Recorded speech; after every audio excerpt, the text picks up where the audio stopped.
getting everyone on the same page at this moment. Let's start talking about it and let's start breaking this on down. Today is a big day of confirmation. Today is a day that is proving that we are now going from the uptrend to the downtrend. The S&P 500 is getting the drop that traders wanted to see. We are seeing a crack that we usually see every month and a half. We saw the crack happen back in January. We saw the crack happen right at the start of April. We saw the crack happen right in August, and we are seeing the crack happen as we end November and start moving into December. This crack could be the start of a very strong drop all the way into the end of 2022, all the way into the start of 2023. This is something that every trader needs to be aware of. We have fallen so far 3 hard times, which has led to the total drop of around 28% on the S&P 500 and to the current drop of around 17% on the S&P 500. This could be the start of a perfect put contract that could be a multi-month hold to drop all the way back on down. Now, there's a few things that we need to take in consideration, because when I say, hey, we could have the next possible fade, the next possible drop, the next possible move to the downside, I start getting very popular questions such as, okay, when should I put my expiration date? Oh, should I hold this play into tonight then? Okay, Deck, can I hold it until the end of the week? Let's, answer these questions right here. First thing that I want to go over is how long would we drop if we are going to lead into one of these, let's say, massive downtrends? These downtrends on average last about 2 months. We can see how we go from January all the way until March. You can see we go from April all the way until June. You could see we go from September all the way until October. And now we're starting to work ourselves on up. We could go from December all the way until the end of January, start of February potentially. But with that being said, that does not mean every single day is green or every single day is red. We are going to have red days within downtrends or green days within uptrends or uptrends and downtrends, vice versa. You are going to still have, even on the hardest dropping periods, we still have green days within that. So to basically say, oh, I think it's just going to go straight down every single day, that's a little naive. That's not what's going to happen. We're still going to have our green days and our very large green days, and we're going to have very strong red days as well. But we are cracking and breaking this final point right here, which is going to be the start of a possible turn. So a lot of traders have been saying, well, can I go ahead and short this now? Can I bring it on down? Can I go ahead and hold this for low 390s? I personally do believe that we are going to fall down to the 390s. There's something that's very important. Coming on up, as I talked about, is reminder, tomorrow, Jerome Powell is speaking. This is not the Fed's meeting, but when he speaks, the market usually goes green. He'll be speaking at 1:30 p.m. Eastern time tomorrow. What is my guess? I'm thinking that he's going to discuss something about upcoming 0.5 rate hikes that could really bring an excitement into the stock market. So you could see we do have the schedule tomorrow of any sort of updates or current events or things that are coming on out, and we could see at 1:30 we do have a speech from Chair Jerome H. Powell. Every single trader right now, type in over on the gift bar, type in Jerome Powell. What is one of the first gifts that come on up? Jerome Powell is known for one big thing. And what's that one big thing, as you guys know? It's going to be printing out the money. That's what he does. Jerome Powell, again, prints out the money. Now, whenever he talks, whenever he speaks, you see that the money is printing. That's what he's known for. He's very bullish when he speaks, where he says, hey, we are seeing a lot of great upcoming events. Hey, yeah, interest rates are probably going to be lower than what we had before, 0.75. Oh yeah, the economic outlook is going great. Usually when he speaks, if he speaks 10 times, 9 out of those 10 times, we usually see the market move on up. So right now, am I not giving mixed messages? Deck, you just said that on the daily chart, this looks like it's breaking on down, but now you're telling us tomorrow that the market's going to start moving its way on up? Well, that doesn't make any sense. Now I'm getting confused. Well, what I believe is going to be happening is I think we are going to start having a very nice crack. I do think we are going to start turning. I do think we are going to start getting a nice dump. And the thing is, the S&P 500 is going to have its little fair share of pops and green days and nice little moves. As long as we are starting to crack, and as long as we stay underneath 400, and as long as we are underneath the VWAP and underneath the 200-day moving average and now going underneath the 13 EMA, there's a lot of resistance above us. Let's, add some of these indicators right here. Let's go ahead and add the indicator, the SMA. Let's go over to 200, modify these colors, and I always like to put it in red. So let's just see where 200-day moving average is. Right now, we are underneath the uptrend. We are also underneath the 200-day moving average. Okay, what else can we see? We can also look at another very popular indicator, the 13 EMA. You can see we're actually fighting it, trying to stay above it right now. We were underneath it earlier today. That's at the price of 394.80. We're right at 395. So if you're telling me we're going under the 200-day moving average, you're telling me we go underneath the uptrend, you're telling me we're underneath the VWAP, you're telling me we go underneath the 13 EMA, that's a lot of resistance that we need to break back above. Can Jerome Powell say one thing that brings in a lot of hype, that brings in a lot of excitement tomorrow? Absolutely. But until we get above the price of 400, me me personally, I am leaning towards the bearish side. Until we clearly break 400, I am leaning towards the bearish side. Let's go back to a 30-minute time frame. This shows us all the way back in November 10th. Let's just put a line right across the board here. Now, what does this line represent? This is going to represent 400. Notice what we have. Let's start at the very beginning, right above me right here. We come on up towards 399 and we fall. We come up to 400 and we fall. We break 400. Let's break out. Nope, we're falling on down. We come up to 400, we fall. We come up to 400, we fall. We break 400. Let's go on a big breakout. Nope, we fall. So every single time we have hit 400, we have gotten very strong rejection. And when you get rejected over and over and over and over and over again, it starts putting psychology in traders' minds. It starts putting, that rejection area 400 is too strong. What eventually happens, and I know I give it an example like this a lot, but let's say you do have a crush on a girl or on a guy and you ask him or her out and they say no. And you maybe wait a month and a half and you try it again and they say no. And you wait another month and a half and you try again and you say no. What eventually would you do as a person? You'd probably eventually figure out that, hey, this person just doesn't like me. This person is not interested in me in any way. This person is not attracted to me, does not want to go out with me. I am no longer asking this person out, and you walk away from that person. You don't talk to them anymore, so on and so forth. It's almost the same exact thing with us trying to break 400. Hey, let's break 400. No. Let's break 400. No. Let's break 400.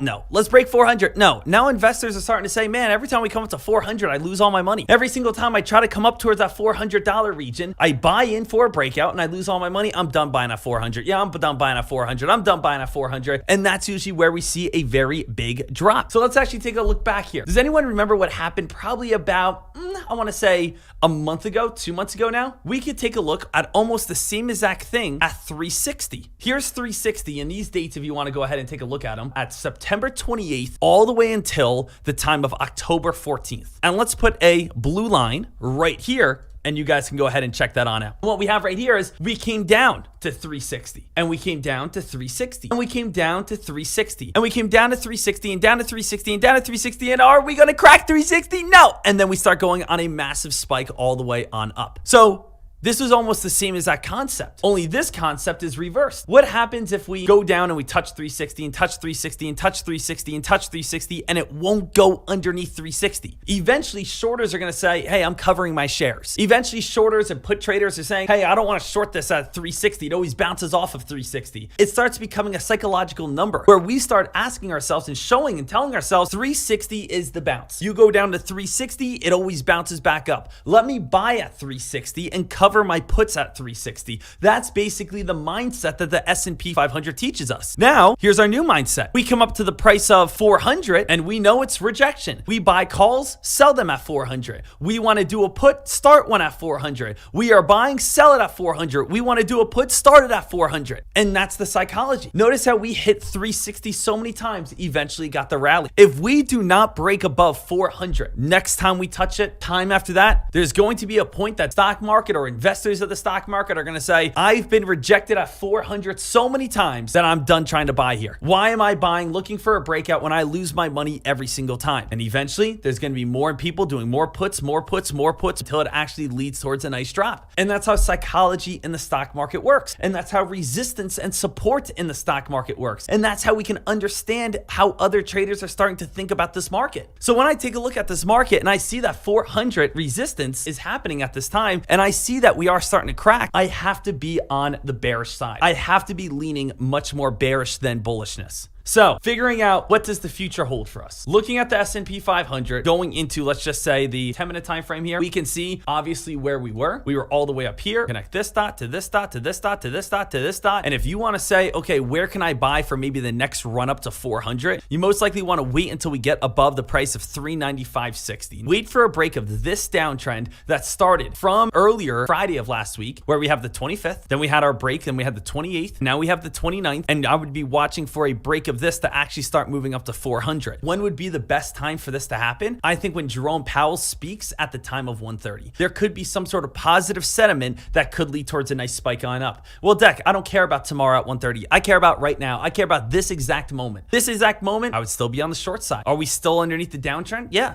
Did we crack the uptrend and go to the downtrend on the daily chart? Yeah. Have we been falling the last 2 days straight? Yeah. Is momentum still on the bearish side? Yeah. So in my eyes, I would 100% 100% still stay on the bearish side at this moment. And I don't want to be, again, biased just towards the bearish side. I am, again, biased to whichever way I see. I will say go buy it when I see buy, and I will say go sell it or do a put when I see a lot of negativity. So what I could say, if you are a buyer and you're saying, Deck, give me something positive here. I can see some higher lows right now. I can see we had a low of the day at 1130. I could see we moved ourselves on up at 150. I could see we hit another low at 250, and we are getting a little bit tighter inside this wedge right here, right near the end of the day. So you can see we do have a nice squeeze or a nice possible pop at this time, looking for this play, looking for this move on up. So the S&P 500 trying to get this very nice tight wedge at this time, looking to see if we're going to be able to get a nice squeeze all the way back on up. But this is where you'd want to be looking over on the S&P 500 at this time. Still leaning towards the short side, currently hitting right at that VWAP area, looking for this to be able to either break that purple line towards the upside or again cracking back on down towards that blue line. Want to make sure every single trader is good, understanding what's upcoming and making sure that you guys are ready to rock and roll. If you have any questions, comments, or concerns, as always, please let me know. Happy to help you guys on out.